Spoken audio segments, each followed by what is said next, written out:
मिथुन राशि वाले बंधुओं, आभार, अभिनंदन आप सभी का बहुत बहुत स्वागत है मिथुन राशि भिंड यूट्यूब चैनल में। तो मिथुन राशि वालों, जरा ध्यान से सुनिए। आने वाला नव वर्ष 2026 आपके लिए कैसा रहने वाला है? क्या ऐसी बातें हैं जिनसे आपको बचना है? कौन सी वो घटनाएं हैं जो आपको परेशान करेंगी और कौन सी वो अपॉर्चुनिटी, वो मौके, अवसर हैं जो आपको आगे बढ़ाएंगे? पूरा 2026 का खाका, हिसाब किताब, बही खाता लेकर आए हैं आपके लिए। इस कार्यक्रम को जरूर देखना। ये कार्यक्रम आने वाले वर्ष की एक झलक, एक फास्ट फॉरवर्ड ग्लिम्प आपको देगा, झलक देगा। इसमें आप समझ पाएंगे कि आने वाला वर्ष आपके लिए किस प्रकार से कार्य करेगा। इस वर्ष की ऊर्जा, वाइब्रेशन, तरंग आपको किस प्रकार से प्रभावित करेगी। कौन सी वो चीजें हैं जो आपको आगे बढ़ाएंगी और कौन सी वो चीजें हैं जो आपको नीचे गिराएंगी। जो नेगेटिव चीजें होंगी उन्हें कम करते जाना है, जो पॉजिटिव चीजें हैं उन्हें बढ़ाते जाना है। इस प्रकार आप अपने लिए एक पुल बनाएंगे जो आपकी और आपकी सफलता के बीच में एक मार्ग का कार्य करेगा, आपको वहां तक पहुंचने में मदद करेगा। और यही तो ज्ञान की शक्ति है। इस ब्रह्मांड में सबसे ज्यादा शक्तिशाली अगर कुछ है तो वह ज्ञान ही तो है। ज्ञान ही तो एक इंसान को चौपाई से, जानवर से, पशु से अलग बनाता है। तो कहने का मतलब यह है कि आज का यह ज्ञान आपके लिए जीवन उद्धारक होगा। इसमें ज्योतिषीय आकलन है, सटीक भविष्यवाणियां हैं और महामाई के द्वारा दिए गए कुछ जरूरी संदेश, कुछ आदेश और कुछ अनुभूतियां हैं जो माई आपको देना चाहती हैं। हम तो केवल एक कलम मात्र हैं, कहानी तो माई ही लिख रही हैं। आपके जीवन की कथा और व्यथा सब माई ही लिखने जा रही हैं। तो माई को याद करते हुए इस कार्यक्रम को शुरुआत करते हैं। पहले ही हम आपको बता दें कि इस कार्यक्रम में हम 3 मूल विषयों को अच्छी तरीके से समझाएंगे। पहली चीज ये कि आपको 10 बड़ी भविष्यवाणियां देकर आपको बताएंगे कि आपको किस प्रकार से आगे बढ़ना है। आगे चलकर हम और विस्तृत भविष्यवाणियां भी देंगे, लेकिन अभी आपको शॉर्टकट में ही चीजें समझाएंगे, क्योंकि ना केवल चीजें बतानी है बल्कि आपको सावधानियां भी बतानी है, जरूरी सलाह भी देनी है। इसी के साथ साथ कुछ जरूरी उपाय, सटीक क्रियाएं आपको देनी है जो कि आपको इस नव वर्ष में 2026 में 100% विजेता बनाएंगी, 100% आगे बढ़ाएंगे। क्योंकि ये वर्ष जो है ना, वो सूर्य देवता को समर्पित है। ऊर्जा के संचारक, इस संसार के पालक, अधिपति जो सूर्य नारायण हैं, भगवान सूर्यदेव हैं, हनुमान जी के गुरु हैं, उन्हीं सूर्य नारायण को समर्पित है यह पूरा नव वर्ष।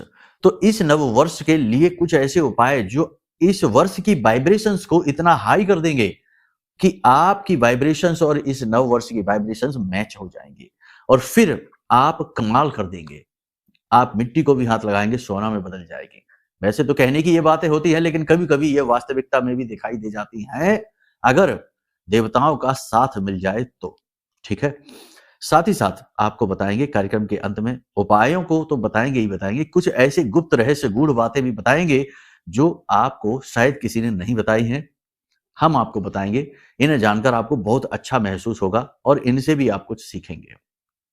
चलिए, यहां तक आपने सारी बातों को समझा है, रूपरेखा को जान लिया है, खाका और ढांचा को समझ लिया है। अब आगे बढ़ेंगे। समय है महामाई को अभिवादन करने का, उन्हें आभार व्यक्त करने का, क्योंकि उनकी ही कृपा से हम कुछ कहने लायक हैं और आप सुनने लायक हैं।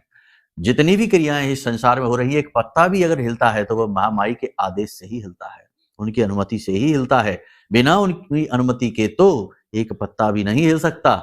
ऐसी महामाई ब्रह्मास्त्र विद्या मां बगलामुखी को याद करते हैं। कमेंट बॉक्स में पूरे भक्ति भाव के साथ लिख डालिए, जय मां भद्रकाली कृपा करो।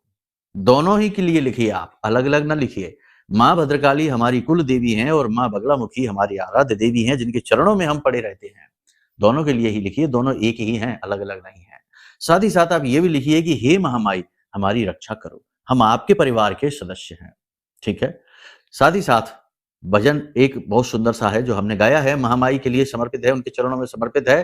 कार्यक्रम को पूरा देखने के बाद उस भजन को भी जरूर सुनना। आपकी जो चित्त है, जो लौ है, वह माई की तरफ हो जाएगी और फिर माई की दृष्टि आपकी तरफ हो गई तो आपका उद्धार निश्चित है। चलिए, यहां तक सारी बात आपने समझ ली है। अब आप तैयार हैं अगले वर्ष की यात्रा के लिए, अगले वर्ष की झलकियों को देखने के लिए। जय माई की। बंधुओं, ज्योतिष और तंत्र विद्या के क्षेत्र में आचार्य अमित एक जाना माना नाम है।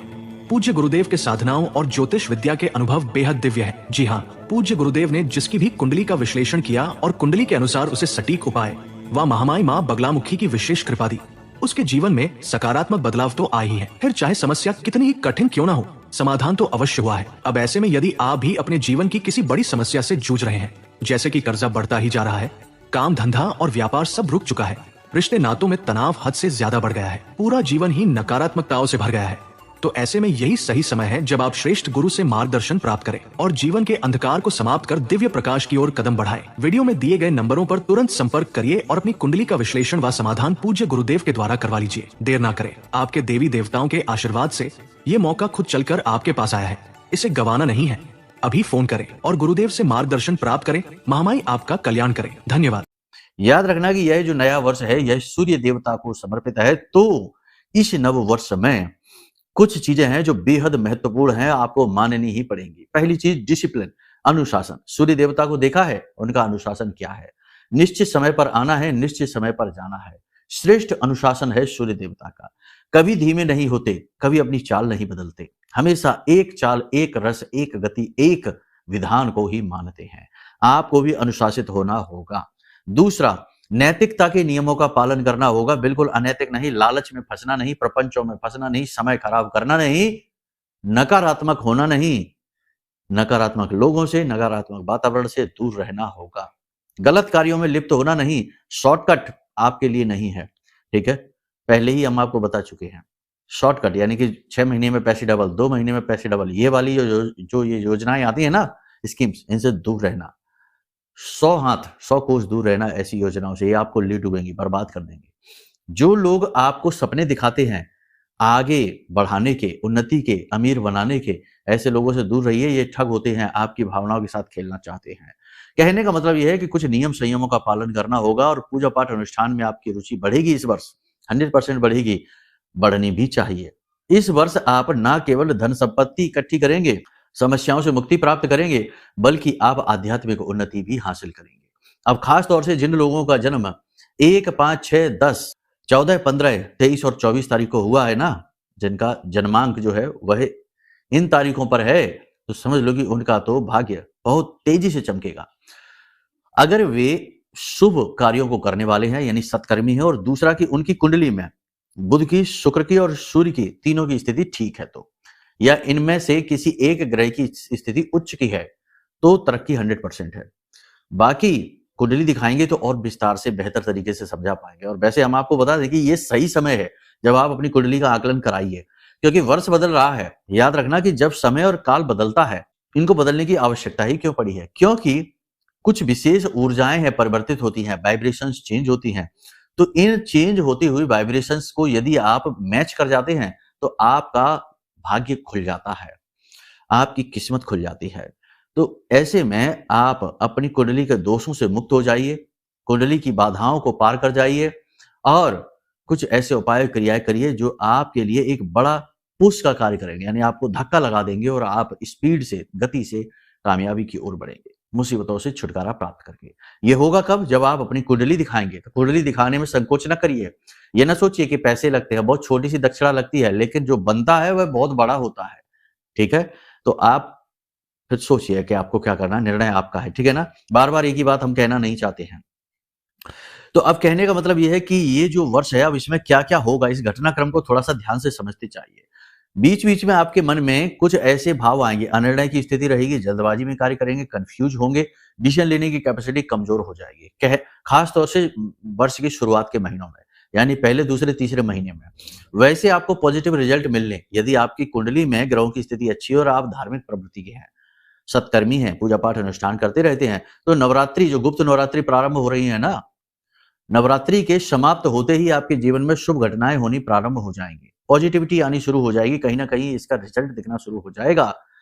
और एक बात आपको हम बता दें कि इस नवरात्रि में, जो ये नवरात्रि आ रही है ना, गुप्त नवरात्रि 19 तारीख से प्रारंभ हो रही है, जनवरी के महीने से, बहुत शक्तिशाली नवरात्रि है। ऊर्जाओं को समानांतर करने की, जागृति की और भाग्य को खोलने वाली नवरात्रि है। याद रखना कि ये जो नवरात्रि है सोमवार के दिन से प्रारंभ हो रही है।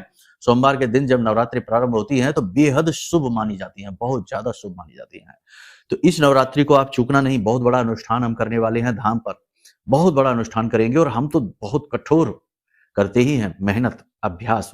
तो उस अनुष्ठान में आप भाग ले लेना, भाग्य खुल जाएगा। अगर आपके नाम से 4 आहुतियां भी गिर गई तो उस समय शक्ति का जागरण होता है। 24 घंटे माई जागृत रहती हैं, तो 4 आहुतियां भी आपके नाम से यदि पड़ गई और माई की दृष्टि उन पर पड़ गई तो चुटकियां बजते ही भाग्य खुल जाएगा, समस्याओं से मुक्ति मिल जाएगी। ठीक है, तो उस समय भाग ले लेना, तब की तब देखना, कांटेक्ट कर लेना, संपर्क कर लेना, वीडियो में जो नंबर है इन पर। ठीक है, बता देंगे कैसे क्या होगा। खैर, अब आगे बढ़ते हैं। मार्च अप्रैल के बाद आपको एक बड़ा धोखा मिलेगा, अपनों के हाथों ही अलर्ट रहना है आपको। ठीक है ना, यानी मार्च और अब तीसरे चौथे महीने में आपको अलर्ट रहना है, धोखेबाजी होगी आपके साथ। जल्दबाजी में कार्य नहीं करने हैं, बिना सोचे समझे निर्णय इस वर्ष आपको कभी लेने ही नहीं है। कुछ नए रिश्ते आपके बनेंगे, नए प्रेम संबंध बनेंगे, नए मित्र बनेंगे, विवाह भी जिनका नहीं हुआ उनका विवाह हो जाएगा। कहने का मतलब यह है कि जिस प्रकार के आपके कर्म होंगे, जिस प्रकार की आपकी मानसिक ऊर्जाएं तरंग होंगी, वैसे ही रिश्ते आपके पास आएंगे, लेकिन आप आनंद लेंगे रिश्तों का और जीवन का। आपको सुकून मिलेगा, शांति का अनुभव होगा। जो विदेश जाना चाहते हैं उनके लिए विदेश के अवसर बन रहे हैं। अप्रैल और मई के महीने में विदेश जाने के बहुत ही प्रबल योग है, विदेश आप जा पाएंगे। इस वर्ष आप बड़ी मुसीबतों से छुटकारा प्राप्त करेंगे, यह बात निश्चित है। वर्ष के मध्य में यानी कि 6वें महीने और 7वें महीने यानी कि जून और जुलाई के महीने में आप अपनी सारी मुसीबतों से छुटकारा प्राप्त करके एक नई कहानी लिखेंगे, उन्नति की कहानी, तरक्की की कहानी। अब यहाँ पर आप चीजों को समझिए कि हम जो कहना चाहते हैं वो क्या है, रियलिटी क्या है। ऐसा नहीं है कि अगर आप अभी 10,000 रुपए महीने कमाते हैं तो जुलाई अगस्त आते आते या जून जुलाई आते आते आप 1 करोड़ रुपए कमाने लगेंगे। नहीं, ये बेतुकी बातें नहीं सोचना है, नकारात्मक बातें नहीं सोचना है।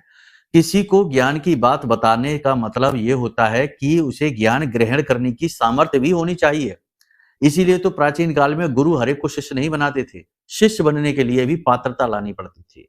लेकिन अब आज तो खैर ठीक है, चीजों को समझने का प्रयास करना, क्या हम कहना चाहते हैं। कुतर्क नहीं लगाना, कुतर्क लगाएंगे तो वहीं पर आपका विवेक नष्ट हो जाएगा, अविद्या आपके ऊपर हावी हो जाएगी और आप फिर कुछ भी सीख नहीं पाएंगे। इस वर्ष आप फूक फूक कर कदम रखेंगे, पुरानी गलतियों को दोहराएंगे नहीं, पुरानी गलतियों से आप बहुत कुछ सीखेंगे। और सबसे बड़ी बात कि आप लोगों को बड़ा सोच समझकर सेलेक्ट करेंगे, ऐसे ही किसी पर भरोसा नहीं कर लेंगे, क्योंकि पहले आपने धोखे खा लिए हैं बहुत ज्यादा। तो इस वर्ष आप धोखा नहीं खाना चाहते हैं। लेकिन सबसे बड़ी बात हम आपको बता दें कि फिर भी आप रिश्तों के नए रूप देखेंगे, लोगों को बदलते हुए देखेंगे, अपनों को पराया और परायों को अपना बनते हुए देखेंगे। ये रिश्तों के फेरबदल वैसे तो कष्टकारक होते हैं, लेकिन कहीं ना कहीं आपको शांति अवश्य देंगे। जो आपको छोड़कर जाएंगे वो पहले से ही स्वार्थी और लालची लोग होंगे, उनका स्वार्थ पूरा नहीं होगा तभी आपको छोड़कर जाएंगे।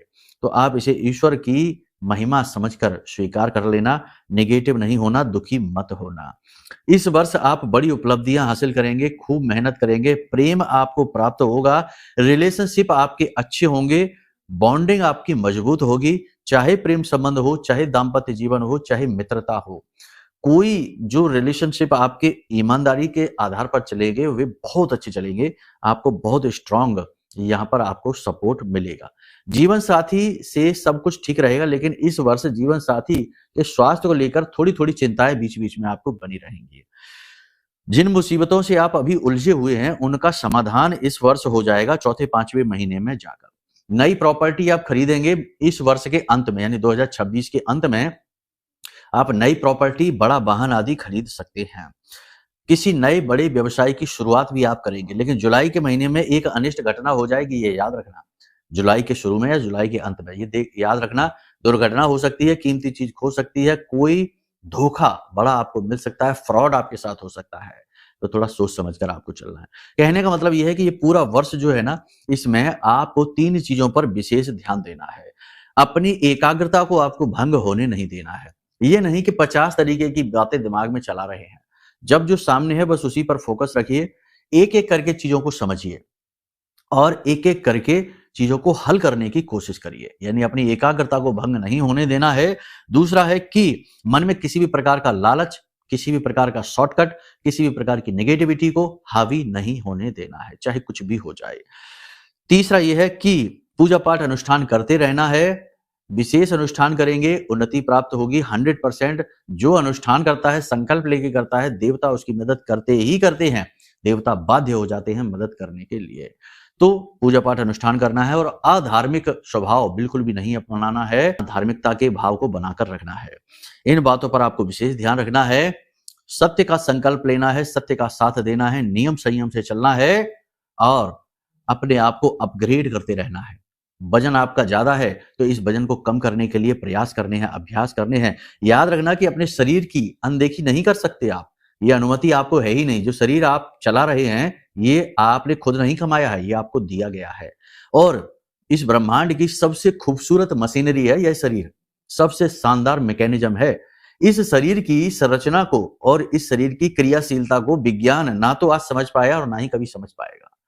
कहने का मतलब यह है कि ये जो शरीर है ना, जिसे आप अनदेखा कर जाते हैं, भूख लगी है तो खाना नहीं खाते, प्यास लगी तो पानी नहीं पीते, उल्टे सीधे व्यसन भी शरीर में डाल देते हैं। और इसी के साथ साथ सबसे बड़ी बात यह है कि जीवन की छुटपुट परेशानियों में इस शरीर को ही टॉर्चर करने लगते हैं, प्रताड़ित करने लगते हैं। तो ये जो शरीर आपको मिला है इसकी अनदेखी नहीं करनी है आपको, इसका सम्मान करना है। आपका शरीर आपका सबसे पहला मंदिर है और शरीर के हर एक अंग में देवी देवताओं का वास माना जाता है। तभी तो सुबह सोकर जब जागते हैं तो कराग्रे वस्ते लक्ष्मी कर मध्य सरस्वती कर मूले च गोविंदा प्रभाते कर दर्शनम मंत्रोच्चारण करते हैं कि नहीं। आज्ञा चक्र जहां शिव का वास है यहाँ पर तिलक तिलक लगाते हैं, अपने कंठ में तिलक लगाते हैं, अपने नाभि पर तिलक लगाते हैं। यहाँ पर देवी देवताओं का वास है, कंठ में आपके बुध का वास है, बृहस्पति का वास है, आपकी नाभि में आप नारायण भगवान श्री हरि विष्णु का वास है। तो ये सारी चीजें हैं। अपने शरीर को प्रेम करिए, अपने आप से प्रेम करिए, अपने आप को सम्मान दीजिए। आपने बहुत कुछ जीवन में किया है, बहुत स्ट्रगल किया है, बहुत फाइट की है। और कोई कुछ भी कह जाए, कोई कुछ भी कर जाए, वो उसकी अपनी सोच, अपने विचार हैं, लेकिन आप अपने आप को कभी नीचे मत जाने दो, ठीक है ना। अपना सम्मान करेंगे तो आप बहुत आगे जाएंगे, बहुत उन्नति प्राप्त करेंगे। यहां तक सारी चीज आपने समझ ली है। अब बात करते हैं कुछ विशेष उपाय और क्रियाओं की। तो यहां तक आपने सारी बात समझ ली है। अब बात करते हैं उपाय और क्रियाओं की। देखो बंधुओं, उपाय और क्रियाएं भी उतने ही जरूरी होते हैं जितना कि हम भोजन पानी अपने शरीर को देते हैं, जितना कि हम रोजी रोटी कमाने के लिए जॉब करते हैं, मेहनत करते हैं, बिजनेस व्यवसाय करते हैं। ये सारी भौतिकवादी चीजें हैं, ये हम करते ही करते हैं क्योंकि ये हमें प्रत्यक्ष दिखाई देती हैं और हमें दिखता है कि अगर हम नहीं करेंगे तो हमारा लॉस हो गया, भोजन नहीं खाया तो शरीर कमजोर हो गया, ये हमें दिखता है। लेकिन उपाय, क्रियाएं, पूजा पाठ, अनुष्ठान, इनमें जो परिवर्तन आते हैं वे हमें दिखते नहीं है, लेकिन उनके प्रभाव महसूस जरूर होते हैं, ठीक है। तो इस वर्ष की जो ऊर्जा है, जो वाइब्रेशन है, वह सन से प्रभावित है, सूर्य से प्रभावित है। तो इस ऊर्जा को अब आप उपाय करेंगे तो अपनी ऊर्जा को इतना बढ़ाएंगे कि इस वर्ष की ऊर्जा से आप मैच हो जाएं। और जब उस फ्रीक्वेंसी पर आप वाइब्रेट करेंगे तो आप 100% सूर्य की तरह उन्नति प्राप्त करेंगे, चमकेंगे आसमान में, ठीक है ना। तो देखो, समझने की बात है, हम जो कहना चाहते हैं कभी कभी उसके लिए शब्द फीके पड़ जाते हैं, शब्द कम पड़ जाते हैं, शब्दों की जो भाषा है वह कमजोर पड़ जाती है। इंसान के भाव को उसके शब्द कभी व्यक्त नहीं कर सकते। समझ में आ रही है आपको बात? तो कहने का मतलब यह है कि बातों को समझने के बजाय भाव को, जो हम कहना चाहते हैं, उसे समझने की कोशिश करिए। तो आपको कुछ विशेष उपाय करने हैं। 3 मूलभूत उपाय हम आपको बता रहे हैं जो आपको जरूर करने ही करने हैं। सबसे पहला उपाय यह है कि इस पूरे वर्ष आप कोशिश करिए कि आप अपने सिर को ढककर रखें, सिर को खुला ना रखें। अब सिर को ढकने के लिए आपको काले रंग, नीले रंग की वस्त्र, चीजें, टोपी, जो भी कुछ है वो ना रखें। हर वक्त ढकने की जरूरत नहीं है, दिन में थोड़ी बहुत देर, 1 आध घंटे के लिए आप ऐसा करें। खास तौर से जब आप खुले सूर्य में, यानी कि आसमान के नीचे जाएं, दिन के समय, जो दोपहर का वक्त है, ऐसे समय पर जाएं। उस समय अपने सिर पर कुछ डाल दें, सफेद रंग का, गुलाबी रंग का, पीले रंग का, कोई भी यदि वस्त्र आप डाल देते हैं, आपका सूर्य तुरंत अच्छा होना शुरू हो जाएगा। पॉजिटिव वाइब्रेशंस आपको प्राप्त होनी शुरू हो जाएगी। ये सबसे पहला उपाय है। दूसरा उपाय आपको यह करना है कि अगर आपके घर में, आपके ऑफिस में, आपके कार्यालय में सूर्य यंत्र नहीं है तो आप भूल कर रहे हैं, बहुत बड़ी भूल कर रहे हैं। एक सूर्य यंत्र लेकर आइए, ठीक है। और इस सूर्य यंत्र को लाइए, तांबे का लेकर आना, और इस सूर्य यंत्र को लाकर जागृत करिए, ठीक है। जागृत करने के लिए कुछ खास नहीं, बहुत ही सरल है। बस इस यंत्र को लाइए, इसे गंगा जल से शुद्ध करिए, पवित्र करिए, और इसके बाद इसे भगवान श्री हरि विष्णु नारायण के चरणों में रख दीजिए और वहीं पर बैठकर ओम घृणी सूर्याय नमः इस मंत्र का जाप करिए। कुछ भी नहीं तो ओम सूर्याय नमः इतना सा जाप कर लीजिए, बस, कुछ खास नहीं, जरा सा। इतना सा करने के बाद इस यंत्र को आप इस प्रकार से अपने घर में लगाइए। पूजा घर में लगा सकते हैं, मुख्य दरवाजे पर लगा सकते हैं, अपने ऑफिस कार्यालय में लगा सकते हैं, लेकिन दिशा एक ही होगी, पूर्व दिशा। यदि मुख्य दरवाजा पूर्व दिशा की ओर नहीं खुलता है तो फिर अपने पूजा घर में लगाइए और पूर्व दिशा में लगाइए। यानी जब आपका मुख पूर्व दिशा में हो तो आपको सूर्य यंत्र के दर्शन होने चाहिए, ठीक है, ठीक पूर्व दिशा में। और सबसे बड़ी बात कि 6 से 7 फीट की ऊंचाई पर लगाना, इससे नीचे मत लगाना। साफ सफाई का विशेष ख्याल रखना, इसे गंदा मैला नहीं होने देना। बहुत सी जगह हमने देखा सूर्य यंत्र तो लगा है लेकिन काला पड़ गया, खराब हो गया, धूल जम गई, लोग साफ ही नहीं करते हैं। सजावटी सामान ये नहीं है, इसकी पूजा नहीं करनी है, ये भी याद रखना कि लोग इस पे टीका लगाने लगते हैं, वो भी नहीं करना है, पूजा नहीं करनी है। ये तो केवल उस एनर्जी को कॉन्सेंट्रेट करेगा आपके घर में, आपके जीवन में, ठीक है। दूसरा उपाय ये। तीसरा उपाय आपको ये करना है कि एक भोजपत्र का कागज लेकर आइए, ठीक है। उस कागज पर आप इस यंत्र को बना लीजिए जो मोबाइल की डिस्प्ले पर आपको दिखाई दे रहा है, सूर्य यंत्र है, हस्त निर्मित सूर्य यंत्र है। इसे आप बना लीजिए। इसे बनाने के लिए आप हरे रंग की पेन का प्रयोग करना, ठीक है। हरे रंग की पेन, काली या नीले रंग की पेन का नहीं, लाल रंग की पेन का नहीं। काला शनि है, नीला राहु है, लाल मंगल है। तीनों ही यदि सूर्य के साथ मिलेंगे कहीं ना कहीं नुकसान आपको पहुंचाएंगे। तीनों को नहीं मिलाना। हालांकि सूर्य और मंगल तो मित्र हैं, सेनापति है, फिर भी दोनों अग्नि तत्व हैं, फायरी प्लैनेट हैं, तो ये आपकी खुशियों को भी जलाकर भस्म कर सकते हैं। अग्नि अधिक नहीं बढ़ाई जाती है, अग्नि को कंट्रोल करना पड़ता है, इसलिए कह रहे हैं। तो आप हरे रंग को लगाइए। बुध है, बुधादित्य राजयोग बना देगा। इसी के साथ साथ इस भोजपत्र पर आप गुलाब का, केवड़े का, किसी का भी मिले आपको इत्र लगा लीजिए, अच्छी तरह से लगा लीजिए। फिर इस भोजपत्र को, पूरा जो यंत्र आपने बनाया है, इसे मोड़ना नहीं है, सफेद कागज से चारों तरफ से बंद कर देना है, यानी इस तरफ और इस तरफ से सफेद कागज से बंद कर देना है और इसे अपने पूजा घर में भगवान नारायण, श्री हरि विष्णु और माता लक्ष्मी के चरणों के पास रख देना है। बस इतना सा आप कर दीजिए, कुछ नहीं करना है। यंत्र स्थापित हो चुका है, यंत्र आपने अपने घर में लगा भी लिया है, सूर्य देवता को आपने अपने लिए पॉजिटिव कर लिया है। अब अपने पिता, अपने पुरखे पूर्वज, अपने कुल देवी देवता और अपने पिता की उम्र के जो इंसान हैं, जो लोग हैं समाज में, उनका अपमान आपको नहीं करना है। अपमान का मतलब कि पीठ के पीछे भी उनके लिए उल्टी सीधी बातें नहीं बोलनी है, चाहे वो आपको कैसे भी दिखाई दे, कैसा भी आचरण करे, कुछ भी करे। आप अपनी जुबान को गंदा ना करें, अपने मन मस्तिष्क को गंदा मैला ना करें। आपको उनका अपमान नहीं करना है, ठीक है। इन बातों का ख्याल आपने कर लिया। अब सबसे बड़ा उपाय जो आपको वर्ष भर रक्षा प्रदान करेगा, सुरक्षा देगा, ब्रह्मास्त्र विद्या मां बगलामुखी की सुरक्षा देगा। इस उपाय को भी ध्यान से समझो। आपको क्या करना है कि बाजार जाइए और हल्दी की एक माला लेकर आइए। पूजा पाठ की दुकान पर आसानी से मिल जाती है। हल्दी की माला लेकर आकर सरसों के तेल में डुबा दीजिए, 2 से 3 दिनों के लिए डूबी रहने दीजिए। फिर इसे निकालिए और इसे साफ कर लीजिए। धोना नहीं है, साफ कर लीजिए। और साफ करने के बाद इसे आपके घर के आसपास जो मंदिर है देवी का, चाहे माँ काली का हो, चाहे माँ बगलामुखी का, आराध्य देवी है हमारी, उनका हो, चाहे दुर्गे माँ का हो, किसी का भी देवी का मंदिर हो, कोई देवी स्वरूप का मंदिर हो, वहां जाइए और देवी के चरणों से, माई के चरणों से स्पर्श करते हुए इस माला को आप रखवा दीजिए, ठीक है। 24 घंटे के लिए वहां आप रखवा दीजिए। पुजारी जी से कह देना कि इन्हें, इस माला को यहां से हटाए ना, माई के चरणों से स्पर्श करते हुए माला रखी रहे। 24 घंटे के बाद आप इस माला को उठाकर ले आइए और इसे माई का प्रसाद, आशीर्वाद समझकर धारण कर लीजिए। आपकी सुरक्षा प्रारंभ हो जाएगी। ब्रह्मास्त्र विद्या आपकी रक्षा करेगी हर पल प्रतिपल। अब ये विधि जो है ना, वो बहुत ही छोटी है, बहुत ही साधारण है।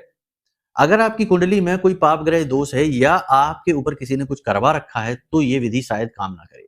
तो सबसे बड़ी बात यह है कि चाहे कैसा ही दोष क्यों ना हो, चाहे किसी भी प्रकार की बाधा क्यों ना हो, किसी ने कुछ करवा क्यों ना रखा हो, हर एक चीज को मिटाने का बल रखता है यह महारक्षा कवच।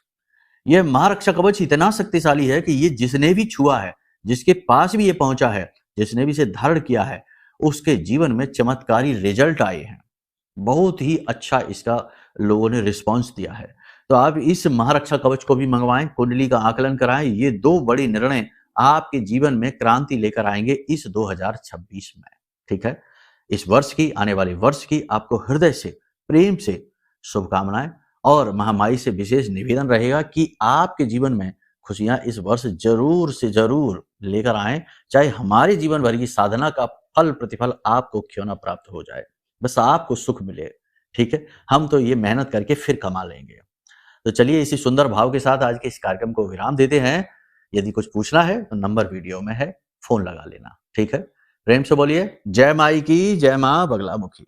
हमारे प्रिय और परम पूज्य आचार्य जी ने अपनी साधनाओं के अनुभवों पर आधारित शक्तिशाली उपाय और क्रियाओं के माध्यम से हजारों लोगों के जीवन को पूरी तरह से बदला है।